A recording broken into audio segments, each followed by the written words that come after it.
A poliomielite foi erradicada do Brasil em 1989 após uma intensa campanha de vacinação nas crianças. No entanto, a queda na cobertura vacinal nos últimos anos aumenta o risco de reintrodução da doença no território brasileiro. Segundo o Ministério da Saúde, em 2021, a cobertura vacinal em crianças menores de 1 ano no país ficou em 71%. Em 2022, subiu para 77,2% e em 2023 chegou a 84,6%. O infectologista Vitor Bertolo, chefe da Assessoria de Mobilização Institucional e Social para a Prevenção de Endemias da Subsecretaria de Vigilância à Saúde do Distrito Federal, lembra que o poliovírus ainda circula em países como o Paquistão, o Afeganistão e na África subsaariana. Hoje nós temos poliomielite selvagem em 2 países, que é o Paquistão e o Afeganistão, são países considerados endêmicos para polio, e nós também temos em alguns países da África subsaariana a poliomielite causada pelo poliovírus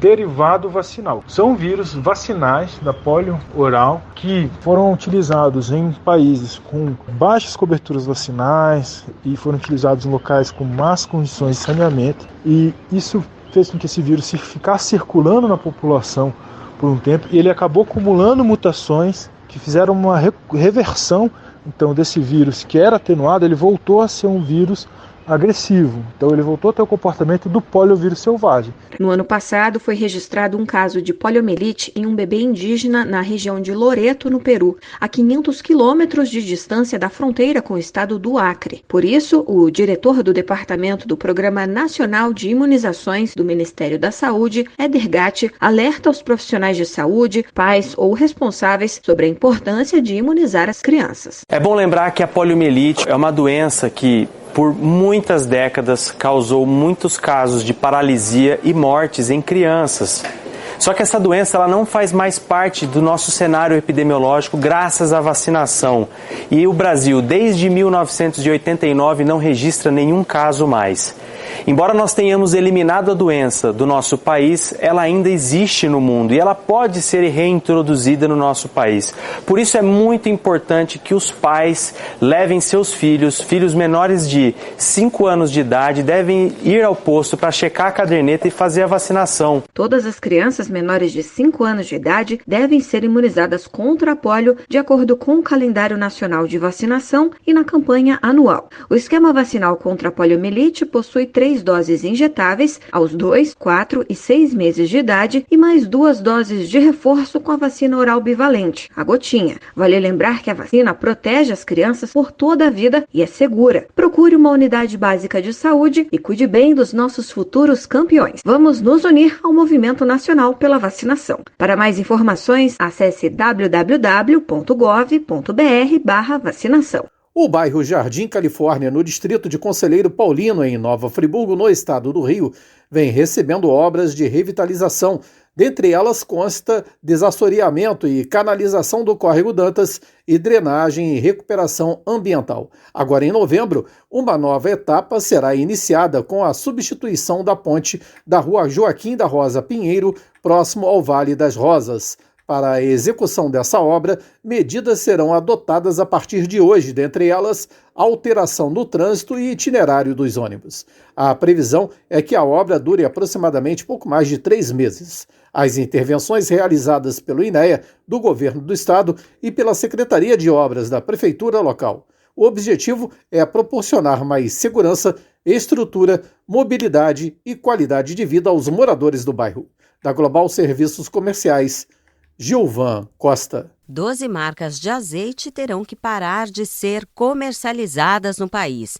A lista de produtos proibidos, divulgada pelo Ministério da Agricultura e Pecuária, contém itens que tiveram lotes considerados impróprios para consumo. Entre os problemas apresentados estão, por exemplo, CNPJ suspenso junto à Receita Federal e empresa inapta. As marcas proibidas de serem vendidas são Grego Santorini, La Ventosa, Alonso, Quintas do Oliveira, Olivas del Tango, Vila Real e Quinta de Aveiro, além de Vincenzo, Dom Alejandro, Almazara, Escarpas das Oliveiras e Garcia Torres. De acordo com o Ministério, são produtos que representam risco à saúde pela incerteza sobre origem e composição. A comercialização desses produtos, segundo a pasta, configura a infração grave e os estabelecimentos que continuarem vendendo essas marcas de azeite podem ser responsabilizados. O Ministério da Agricultura orienta o consumidor que adquiriu essas marcas a suspender o consumo imediatamente e pedir a troca, como estabelece o Código de Defesa do Consumidor. Entre as dicas para evitar azeite fraudado estão desconfiar de preços mirabolantes e não comprar a granel. Da Rádio 2, Fabiola Altran.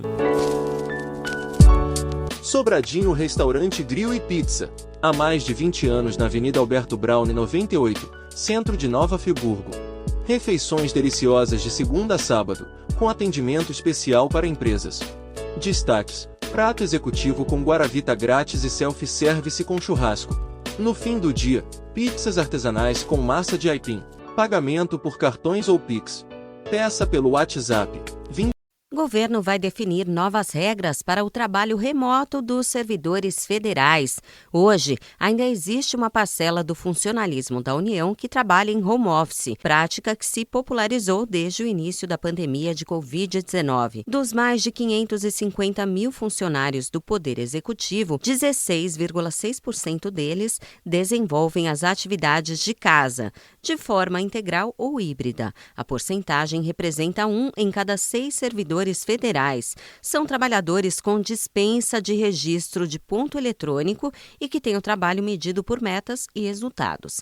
Eles totalizam 84.200 servidores da União. 40,8% deles estão em regime integral, 58,8% no modelo híbrido e 0,3% trabalha no exterior. O teletrabalho segue regras do Programa de Gestão e Desempenho, que estão em processo de alteração. Os órgãos públicos têm até o dia 31 de outubro para se adequar às diretrizes estabelecidas pelo governo. O que muda é que o programa passará a avaliar cada unidade de forma coletiva e não individual. Além disso, servidores que mudarem de órgão terão que cumprir 6 meses de forma presencial. Da Rádio 2, Fabiola Altran. A Secretaria de Meio Ambiente e Desenvolvimento Urbano Sustentável de Nova Friburgo, no estado do Rio, acompanhou no fim de outubro as atividades do projeto Geração Consciente na Escola Municipal Vargem Alta. O projeto busca a valorização dos resíduos e também a orientação sobre os recicláveis secos para coleta seletiva, os rejeitos para coleta indiferenciada e os resíduos orgânicos para compostagem, que será realizada na própria escola. O Geração Consciente é parte do Programa Municipal de Educação Ambiental, o PROMEA, e é aplicado em outras 4 unidades escolares que são Adesir Almeida Garcia, Alberto Meyer, Patrícia Jonas e Valdir Lopes de Carvalho. Além de palestras, gincanas e atividades culturais, o projeto inclui a orientação sobre a destinação de resíduos orgânicos para a compostagem, que promoverá a geração de adubo para utilização posteriormente na horta escolar. Vale destacar que o projeto Geração Consciente tem sido desenvolvido durante o ano letivo, sendo aplicado por uma empresa contratada por meio de processo licitatório. A previsão é de que esse projeto seja ampliado para outras unidades escolares em 2025. Da Global Serviços Comerciais, Gilvan Costa. Mais de 67 milhões e 500 mil brasileiros estão endividados. É o que indica a pesquisa do SPC Brasil em parceria com a CNDL, entidade que reúne os lojistas. Quer dizer que 4 de cada 10 pessoas estão no vermelho. O valor médio que cada uma deve é de R$ 4.386. A maior parte dos endividados, 64%, tem débitos com os bancos. Em nota, os responsáveis pelo estudo avaliam que isso mostra uma certa dependência do brasileiro pelo crédito, seja para poder manter seu consumo ou lidar com imprevistos. Nesse cenário, eles demonstram preocupação com os juros altos praticados no país, com a taxa básica, a Selic, em 10,75%, e recomendam cautela para o cidadão na hora de pegar um empréstimo ou usar o cartão de crédito, por exemplo. Também chama a atenção o atraso nas contas de serviços básicos, casos de água e luz, que responde por 10% dos boletos não pagos. Da Rádio 2, Humberto Ferretti. Nova resolução proíbe o uso de armas letais em unidades socioeducativas para jovens infratores. A determinação é do Conselho Nacional dos Direitos da Criança e do Adolescente, que recomenda a solução de conflitos de forma pacífica nesses locais. A resolução estabelece diretrizes nacionais para a prevenção da violência e para o combate às situações de tortura e tratamento humilhante e degradante nas unidades socioeducativas. Elas abrigam adolescentes entre 12 e 18 anos incompletos e jovens com idade entre 18 e 21 anos também incompletos em privação de liberdade.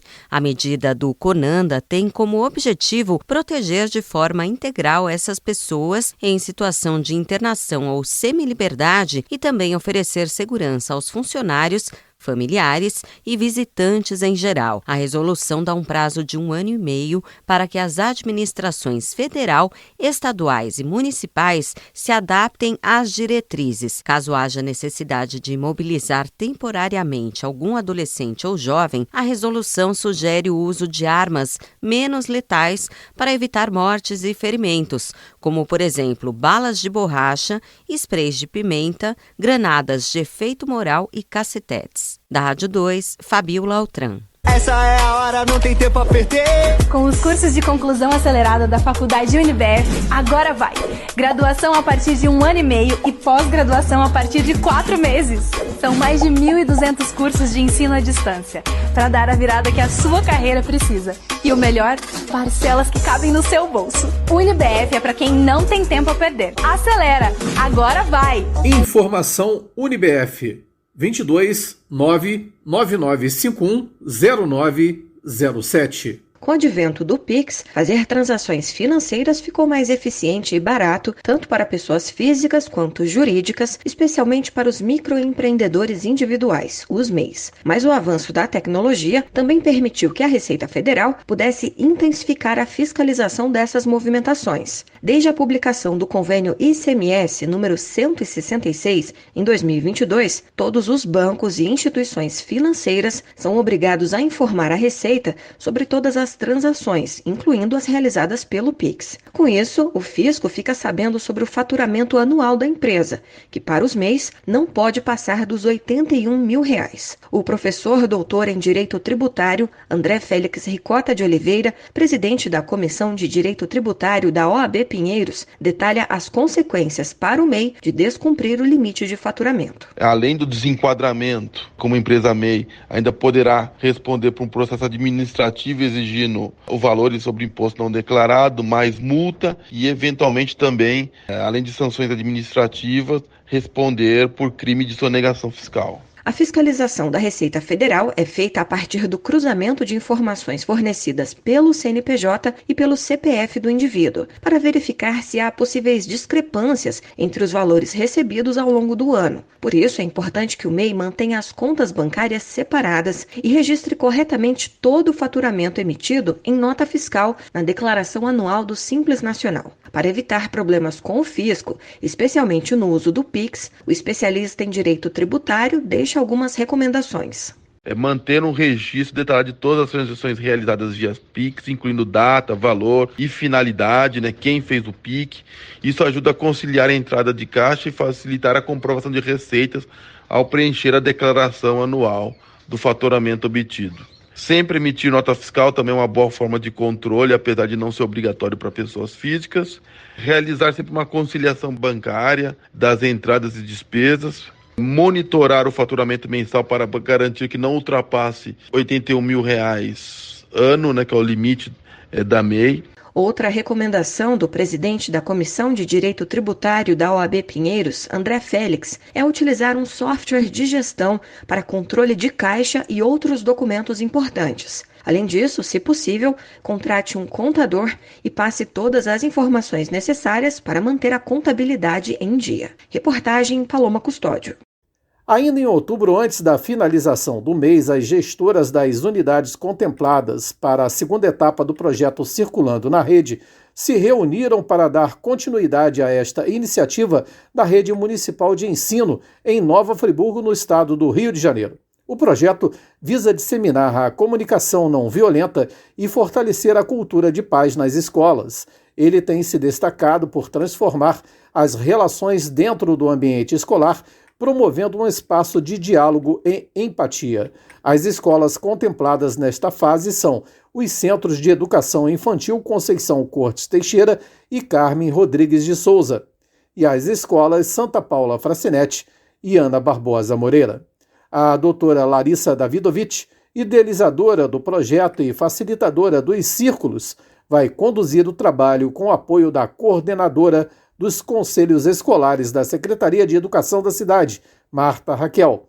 É garantia da Secretaria de Educação que as duas seguem comprometidas em criar ambientes de convivência mais harmoniosos, onde a escuta e o respeito são pilares fundamentais. Essa jornada terá fim em dezembro deste ano, com um evento de encerramento, onde serão apresentados os resultados e aprendizados da caminhada. A expectativa é que o projeto Circulando na Rede continue a inspirar novas práticas e impactar possivelmente a comunidade escolar, reafirmando o compromisso da rede municipal com a paz e a comunicação não violenta. Da Global Serviços Comerciais, Gilvan Costa. A reforma tributária que tramita no Congresso Nacional promete transformar de forma significativa o sistema de arrecadação de impostos no Brasil. Entre os temas mais evidentes, destacam-se os impactos das novas regras para o Simples Nacional. Um dos projetos que trata do assunto é o PLP 68 de 2024, que visa substituir impostos como ICMS, ISS, PIS, COFINS e IPI pelo IBS e pela CBS. Na avaliação da Confederação das Associações Comerciais e Empresariais do Brasil, a CACB, da forma que se propõe as novas regras, haverá prejuízos para a categoria, como destaca o vice-presidente jurídico da entidade, Anderson Trautmann. Na regulamentação, o crédito que foi permitido a partir do trabalho da CACB, ele foi incorporado nesta regulamentação a partir do artigo 28. Mas esse crédito é restrito àquele valor recolhido pelo optante dentro do regime do Simples Nacional. Ou seja, se a alíquota geral ficar em torno de 26,5%, nós teríamos um crédito entre 2%, 8%, 10% para o optante do Simples Nacional. No próximo dia 29 de outubro, o PLP será tema de debate na CCJ do Senado. Apesar de representar 27 federações e mais de 2 milhões de empresas, a CACB não foi incluída nas reuniões, o que causou estranheza aos olhos do presidente da entidade, Alfredo Cotait Neto. A não inclusão da CACB, legítima representante dos micro e pequenos empreendedores e empresas, é uma constatação que desqualifica esta audiência pública, porque estão fazendo o governo com o governo. Onde está a sociedade civil organizada? O Simples Nacional é um regime unificado de arrecadação de tributos voltado para microempresas e empresas de pequeno porte. A lei que prevê as regras é aplicável para micro e pequenas empresas que oferecem incentivos tributários e não tributários. Reportagem Marquesan Araújo. Reúna os amigos e a família e vá ao Bona Pizza. O funcionamento é de segunda a segunda até às 10 da noite. Localizado na praça de alimentação do Friburgo Shopping, o Bona Pizza oferece pizzas doces e salgadas, lanches rápidos, sucos e refrigerantes. Bona Pizza do Shopping da Praça. Telefone com WhatsApp 2523 3025. 2523 3025.